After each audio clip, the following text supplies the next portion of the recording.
Hello, my name is Andrew Keane. Welcome to Keane on America, the daily interview show about the United States.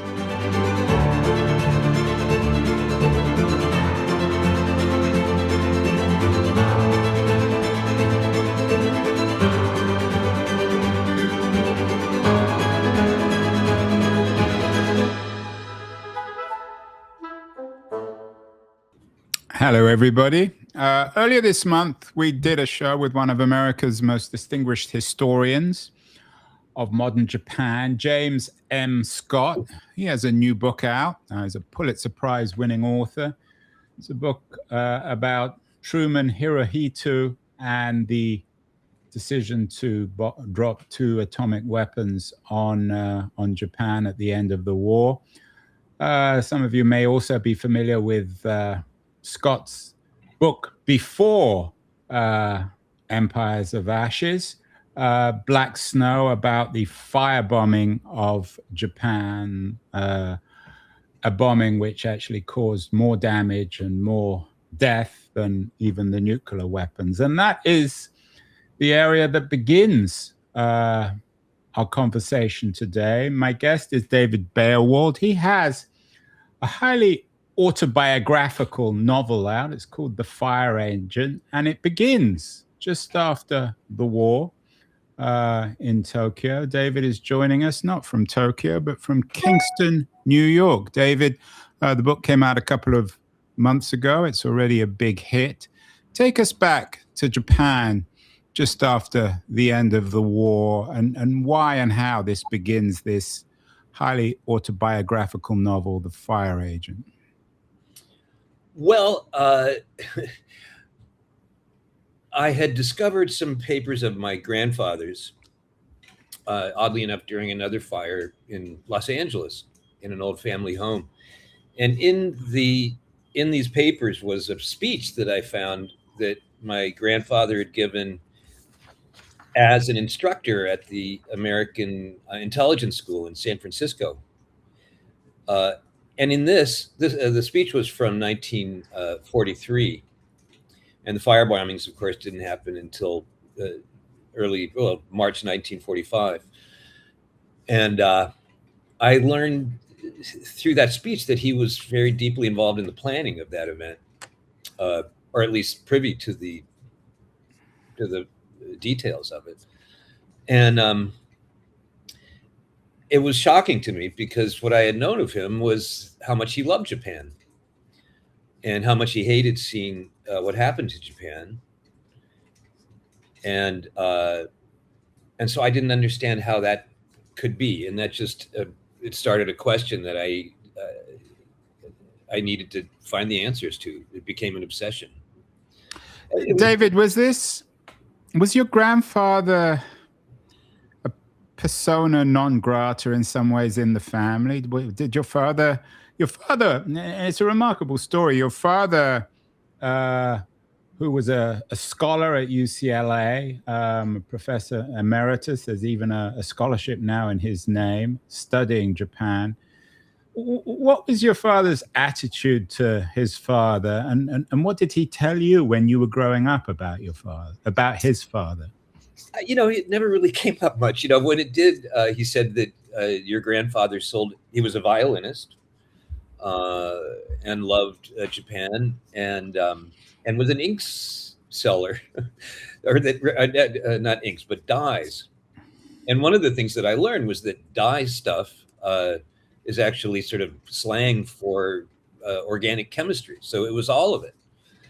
And then when I started reading more, I found out that he was, in fact, the director of this chemical cartel in Asia that I was well aware of, because they were deeply involved in the Nazi war effort.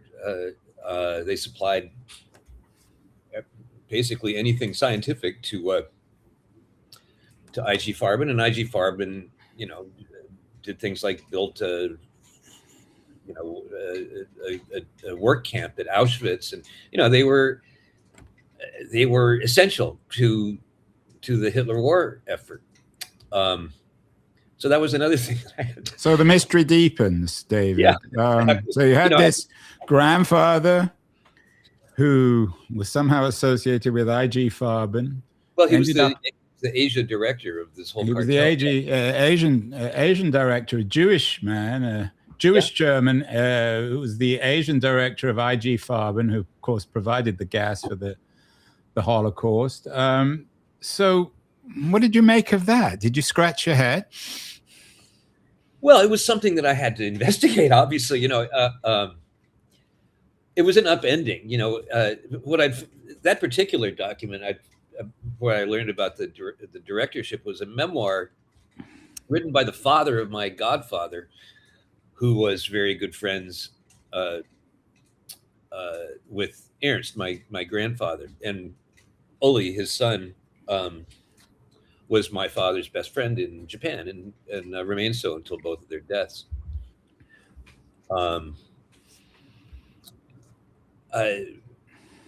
So it was an evolving investigation, and it ended up bringing me on an investigation, not only of my own family, but also of the joining of industry and fascism in 3 countries. He was as the director of essentially German Japanese industrial relationships. He saw he was there for everything, and his espionage operation really didn't take a lot of work, because he was intelligence. I didn't know exactly how he became an American agent or when. I had to kind of extrapolate that, and extrapolate a lot of stuff. I mean, the main thing to remember: this is not a history book; it's a novel. Right. So that's that was what I was going to follow up, and maybe I misintroduced the book because I described it as autobiographical. It is, of course, a novel. Why not just write a straight history, David, of your grandfather, of this complicated man and his remarkable story? I just have no qualifications as a historian, and it was only as the investigations, and I was well into the writing of the book, of my research, of just trying to figure out a way of writing this in a way that that didn't dishonor anybody's memory or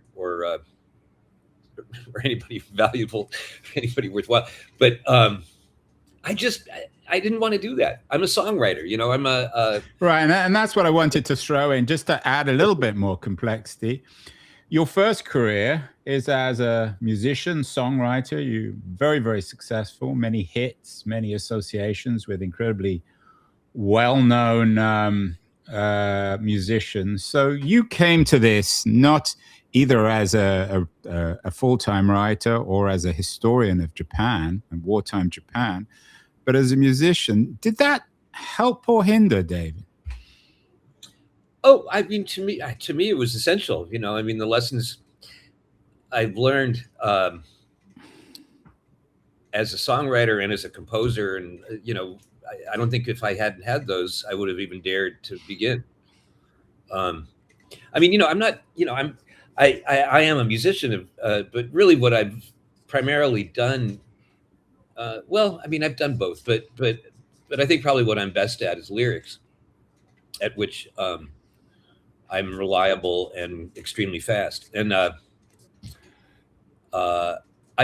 gave me the confidence to know that I could write a page on demand. Right. You're best known maybe for Boomtown, the '86 album that got as an artist, 37 on the Billboard chart. So it's pretty impressive. Well, I mean, especially for what it was. We were a very indie duo, we didn't, but I mean, I went on to do a lot of other kinds of things, but musically, but yeah, writing music is a lot like writing a big historical novel, instrumental music. uh, because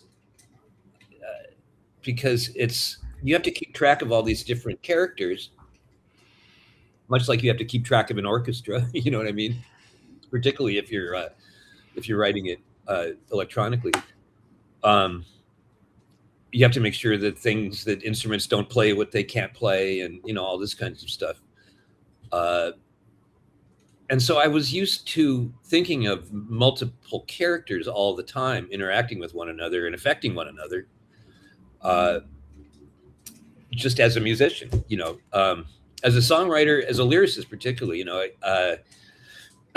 you kind of have to find the story of the singer that you want to tell, and you have to find that out very quickly. Something that is natural to them. So you really learn how to pick up on characteristics, a lot of the things that are useful for writers, being able to imagine people doing things, it's really handy. And then the composition stuff is even more so, I think, ultimately. I mean, it didn't help me in the page by page generation, but in terms of the larger structuring and conceptualizing of the book, writing orchestral music was really kind of the muscle I relied on. Your grandfather was born into an aristocratic German Jewish family. How did he survive in working for IG Farben and being in Japan? Why didn't they fire him? Why didn't he get brought back to Germany, or just somehow denationalized? Well, it had taken a long time to prepare him for going to Japan. And it would have been impossible for them to find someone who had such a deep and personal relationship, for example, with the Japanese royal family. He was hard to replace. They did end up firing him, but it was later than one. It wasn't in 1935, for example.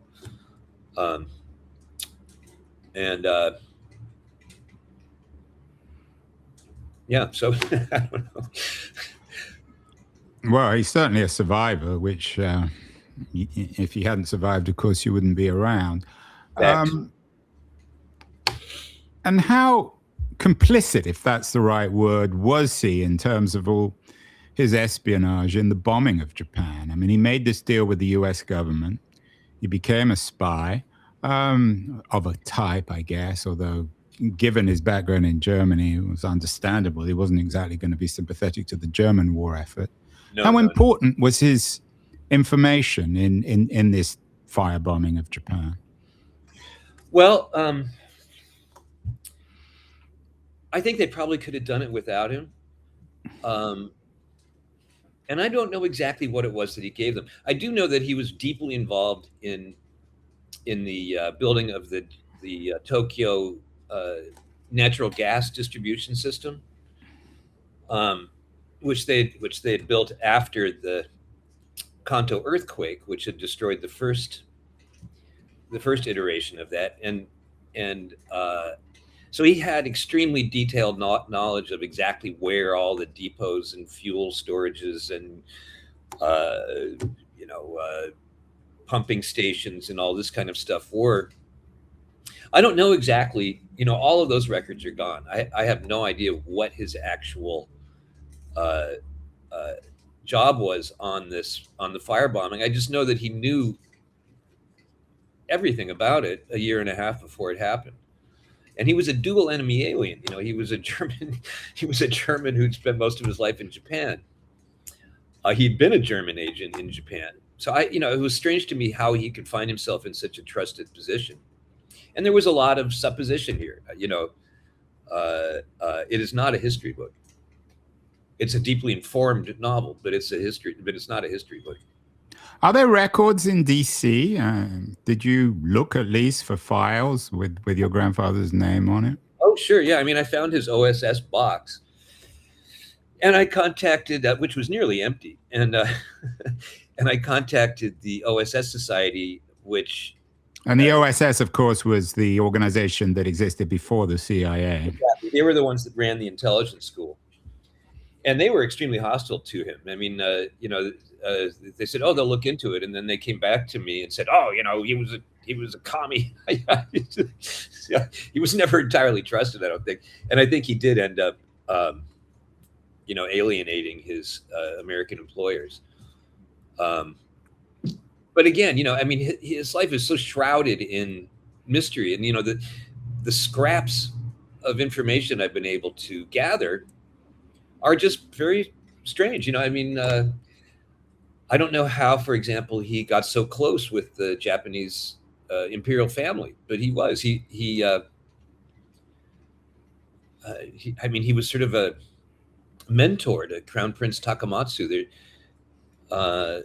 And there's a lot of mysteries about him, and I really do think that it's a book meant to be enjoyed rather than strictly, tell a historic tale. It's a novel. In the novel, he falls deeply in love with two different Japanese women. Is either of that factual? One Japanese woman and one Caucasian woman. Yeah, that is. I mean, he did have. Is it exactly as I described it? Probably not. I suspect that I've made everybody probably a little better looking than they were in real life.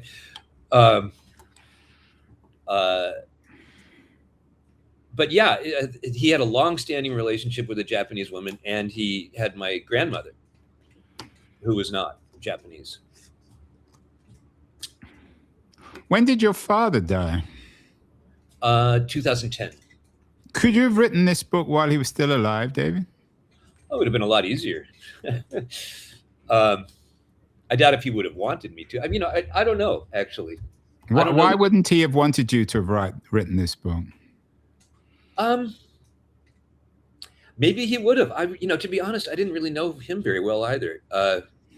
Not to be. Maybe your next book can be about him. Well, it is. He's a Japanese, or he was a Japanese scholar. He got a nice obituary in the Los Angeles Times. Why didn't you know him very well? We just never really had much to talk about. I mean, why do fathers and sons have problems? A lot of reasons, but I'm not sure that. I don't know. I'm not sure I really want to talk about that. But we were not a real cozy father-son pair.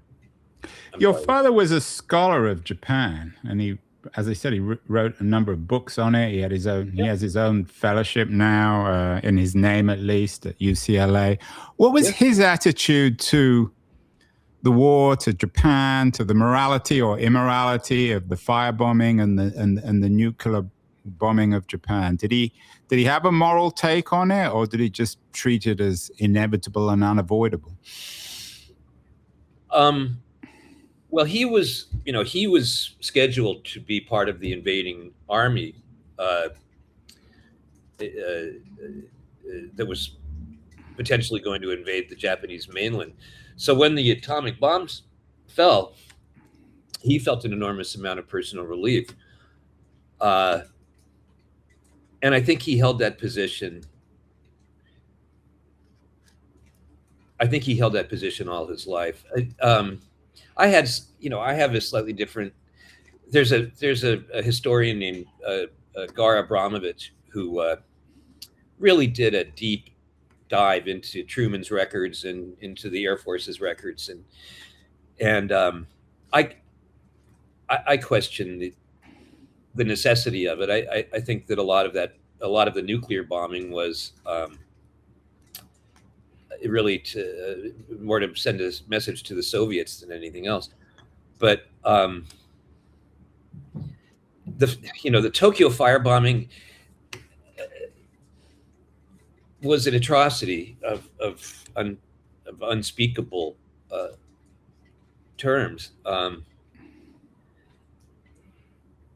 there's an industrial strip that runs all the way from Tokyo to Yokohama, and that's really where all the Japanese war effort would have been based. But we didn't want to blow that up because we wanted to use it to build the Japanese economy after the war. So we firebombed the civilians, and I never. I think my father thought that was an atrocity. I hope he did. But again, I hate to bring in my family to dirty laundry, but we never really talked about anything very important.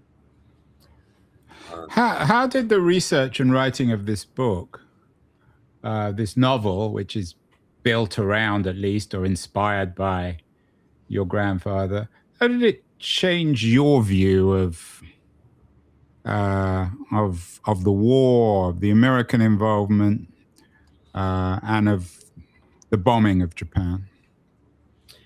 Well,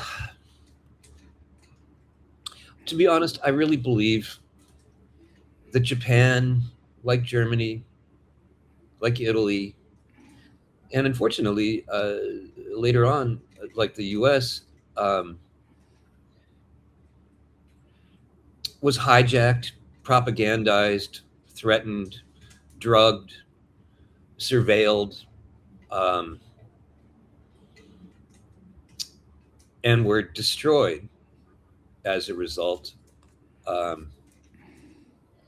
As far as my own family goes, I understand more of my father than I ever did when he was alive.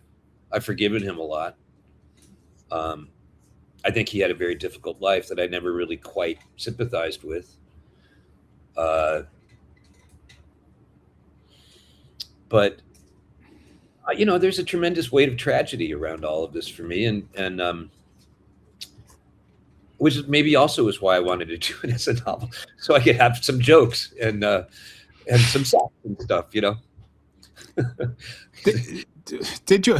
So again, I apologize if my questions are a little dumb or crude, but was your father aware of much of this? I mean, I take your point that this is a novel, but it's inspired by some truth. Was he aware of these truths? I'm not sure he knew. I don't think his father talked to him much either, to be honest. In fact, I know he didn't. He knew that. Well, he knew that Ernst had done something with the OSS. He did not know what, or claimed he did not. He was very gung ho. He was an American agent also in Tokyo. He was born in Japan, and he was one of the few Caucasians who was conversationally fluent in Japanese. I think there was something like 23 that they could find. And so he was early on. He was sent to Japan as part of what's called the purge of Japanese leadership, which was this very ambitious. He wrote his book on that, The Purge of Japanese Leaders Under the Occupation. Yes, exactly. Yeah, there was a list of nearly 12,000 corporate, political, business leaders, civic leaders who were to be, most of them just banned from having any kind of power and authority for the rest of their lives, and some to be hanged. And that's a whole other story, which kind of leads to the next book. But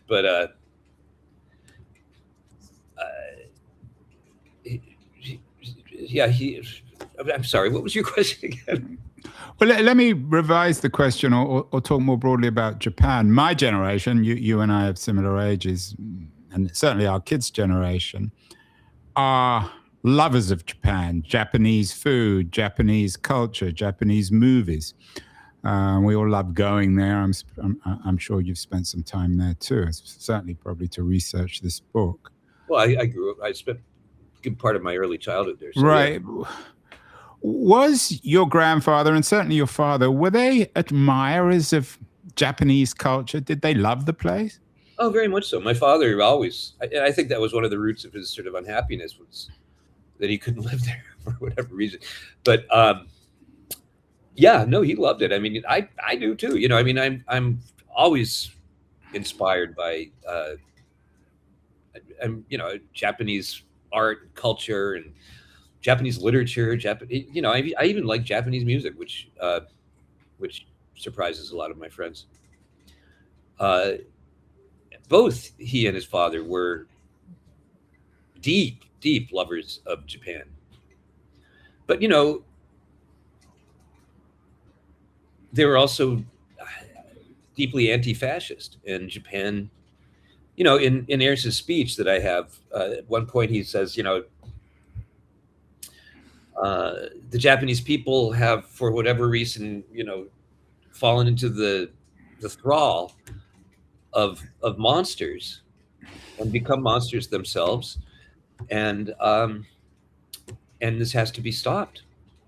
You know, I think it's a very, very, very complicated question.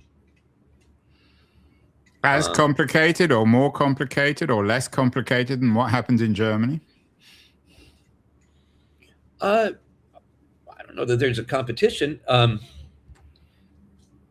think it was very complicated for him. But yeah, I think, listen, I think that, you know, I mean, one of the things that I learned was how, what patriotic Germans the Jewish community in Frankfurt were. You know, they were very patriotic Germans. Um, that's complicated. Uh, but I don't know that it's a, I don't know that it's a competition. It was just an extremely complicated situation for my protagonist Ernst, because he did love Japan, because he was talking about bombing neighborhoods that he had traversed for 30 years. This was his home. Um, and he assisted in its absolute, you know, I mean, it killed hundreds and thousands of people. You know, there was I think 140,000 killed in Tokyo, and then they continued the bombing campaign through, I think, 65 more cities or something.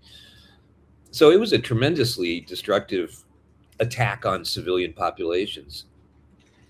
Um,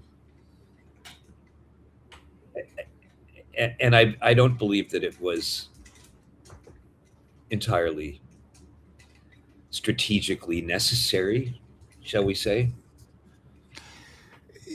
As I've said several times now, it's a novel, so we're talking in fictional terms. But do you think, in spite of his aristocratic Jewishness, he was still a Jew and still, of course, discriminated against in Germany, and probably would have been murdered had he gone back there. Yes, relatives were. Do you think that somebody like your grandfather was driven, in terms of the deal he made with the Americans and this decision to help this catastrophic, tragic firebombing of Japan, because of his hatred of Germany and his desire to have Hitler defeated? Well, I think, no, you know, I mean, to understand Ernst, I really needed to learn to understand his father, who was Hermann Baerwald, and he was the headmaster of an extremely progressive school in Frankfurt called the Philanthropy. He was a very well-known historian and writer himself. Now, the Philanthropy was a sort of not an outpost. It was a pillar of what's called the Jewish Enlightenment, which stems from the European Enlightenment, Diderot, Spinoza, whatever, Thomas Jefferson, and they were, so he was, before there was such a thing as fascism, he was raised as an anti-fascist, and he was sent to Japan to try to help the Japanese avoid the embrace of their version of fascism. So he was, I think before he was a German, before he was an American,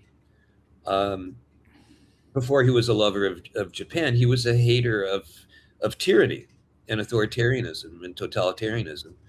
And I believe that he believed that the U.S. was the best hope for that philosophy surviving the moral landscape it was about to enter. So, given the comparison between Stalin, Hitler, Mussolini, and Roosevelt, that Roosevelt seemed a pretty good deal. And so I think that was really the foundation of his choices. I don't think it was really self-serving on his part. I think he saw himself as a soldier in a very, very long war, and this was the duty that he saw that he had. His brother was certainly like that. His brother was also very involved in this sort of thing. He was the founder of a group called co-founder of a group called the Joint Distribution Committee, which began as a refugee organization and then became as Tad Schultz called it, the largest and most effective private intelligence service in history. So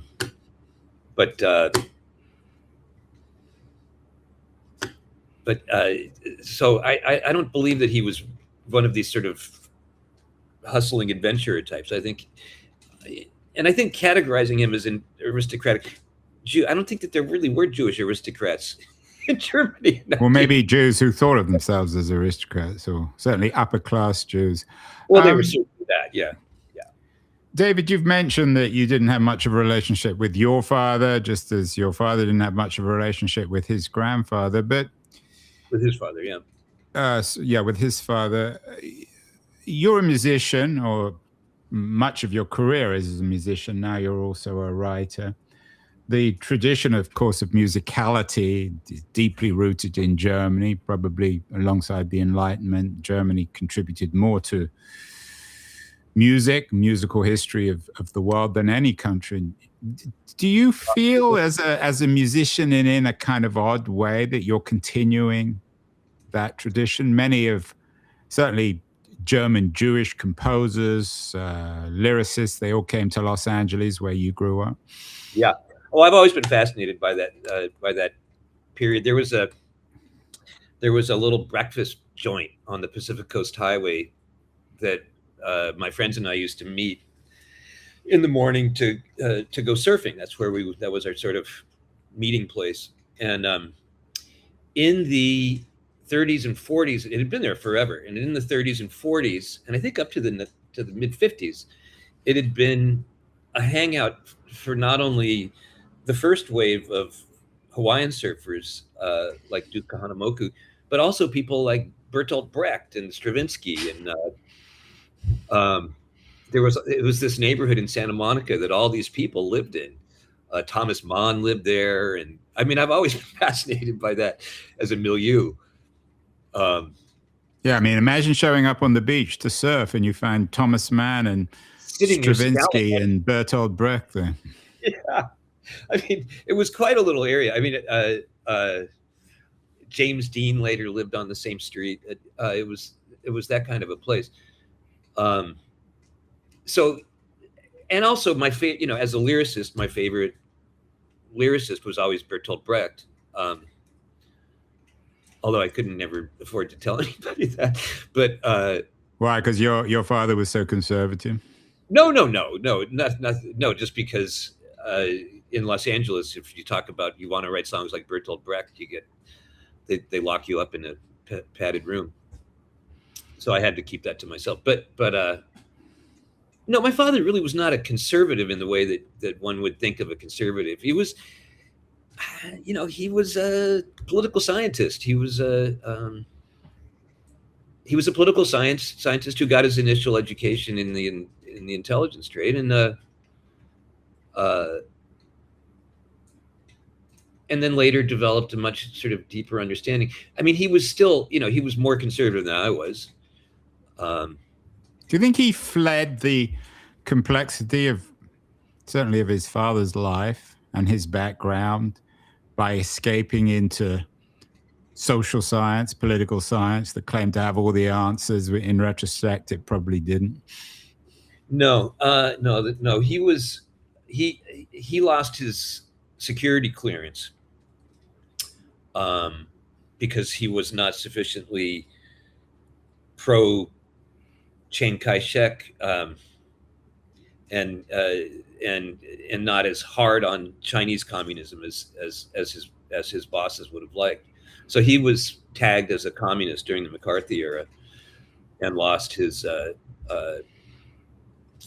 security clearance, which changed his plans entirely. I think he was not intending to become an academic initially.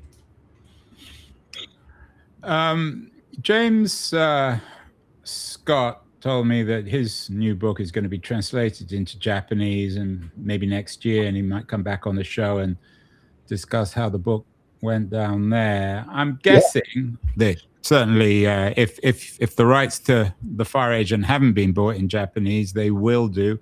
How would you expect this book to be read in Japan differently from the way it's being read in the US and Europe? Well, Japan is going through a very difficult period right now itself. It's really struggling with an upsurge in, kind of fascist thinking themselves. So I think that the conservatives are going to have a difficulty with it. I think I'll probably be yelled at by some people. Why? What will they object to in this book, the Japanese conservatives? Well, I mean, for example, many people are still trying to deny that the rape of Nanking ever happened. That did happen. Many people deny that these comfort women. There's so many things, and not just the rape of Nanking, but the savagery of the Battle of Shanghai and the looting. The systematic looting of China that plays a big role in this. These are controversial topics among conservative Japanese, who are they've taken a few hits recently, but for instance, Sanai, the new prime minister, she's very much in the legacy of Kishi Nobusuke, who was a fascist and the founder of the Liberal Democratic Party, and Abe, who was assassinated about 4 or 5 years ago. She's very much of that ultra conservative, some would say, proto or neo-fascist Japanese movement. So, those guys, problematic. The more moderate or more left people, they're not going to have a problem. So I hope it'll spark some debates. I really do. Final question, David. You've been very generous with your time. Speaking of the reappearance of quote unquote neo-fascism, all novels, of course, are written with one eye or half an eye on the present. Why or how is The Fire Agent relevant to the America of the 2020s? Well, fascist movements have a very limited vocabulary, and sometimes it's easier to hear how stupid it is from the mouths of foreigners than it is to recognize that yourself. The mechanisms of the formations of fascism have been very similar, and the echoes in our current circumstances are impossible to avoid. They're identical. That was really one of the main reasons that I did this, was because I thought that it could help in the general understanding of how fascist movements develop, how they're funded, how they function, and then what they intend to do when they have complete and total power. And that's what we saw in those three countries, and all three of them ended up, just piles of rubble.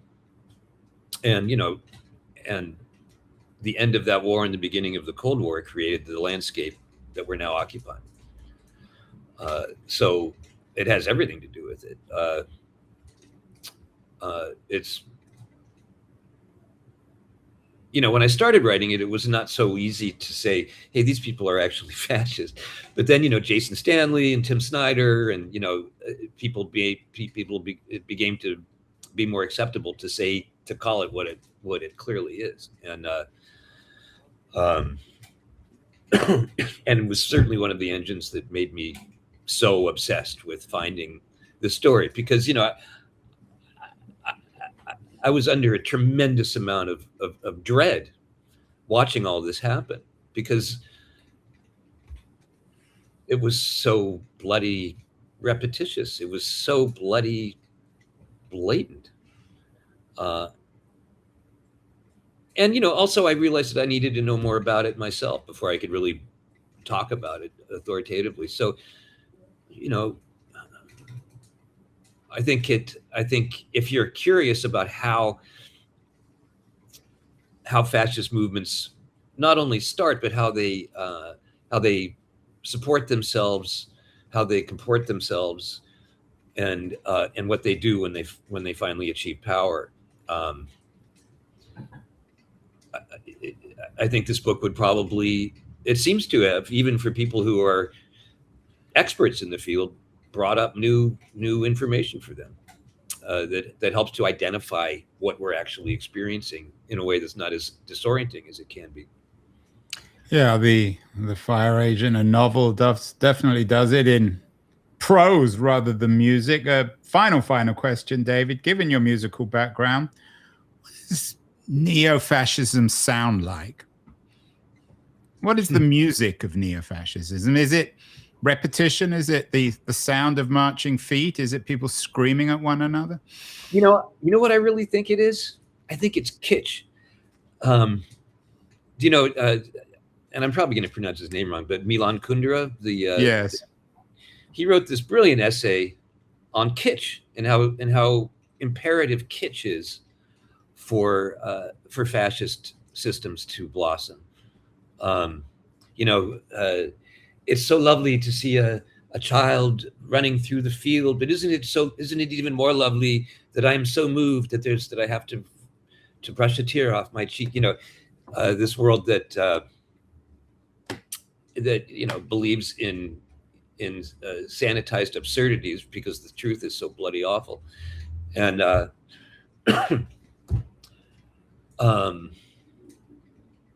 so I would say this is what I would, if I was composing it, I would start out with kitsch, and I would have a little simple music box melody, and I would gradually start torturing it and besieging it with dissonance and horror. I think if you took the music of Georgi Ligeti and you started it out with a little music box, ding, ding, ding, ding, ding, ding, ding, and just gradually this horror starts. Yeah, it sounds a little bit like Mahler or Shostakovich too. Yeah, but I think even more dissonant. But yeah, that's how I would score it. I mean, the most fascist character in my book, I would say, was a real life Japanese gangster, really. It's a gangster, spy, mass murderer named Kodama Yoshio. And when I was thinking of him as a character, there's a thing it's actually become quite common now to use in film scoring. It's called a shepherd's tone. And it's this kind of it's an audio illusion of an ever climbing tone that never quite arrives. I don't know exactly how they do it, but it's sort of, once something gets to the range where it's out of hearing, it cycles back, and so there's something always rising up to this note. And that's how I would picture fascists. It's it's this never satisfied, dissonant climb to nothing, to ruin. Well, there you have it. The David Baerwald's new book, new novel, based or inspired at least by his grandfather. The Fire Engine, not the Fire Engine, the Fire Agent. It's out. It's getting tremendous press. It's quite an achievement for a man with who's, it's a first book, but you're right, working on another book with a man with such deep musical background, David. I think many people can be very envious of, not of your success, but your ability to go from music to writing and perhaps back. It's quite an achievement. I know you're working on a second book, and I hope you'll come back on when the second novel comes out. I'd be delighted, and thank you for having me. Hi, this is Andrew again. Thank you so much for listening or watching the show. If you enjoyed it, please subscribe. We're on Substack, YouTube, Apple, Spotify, all the platforms. And I'd be very curious as to your comments as well on what you think of the show, how it can be improved, and the kinds of guests that you would enjoy hearing or listening to in future. Thank you again.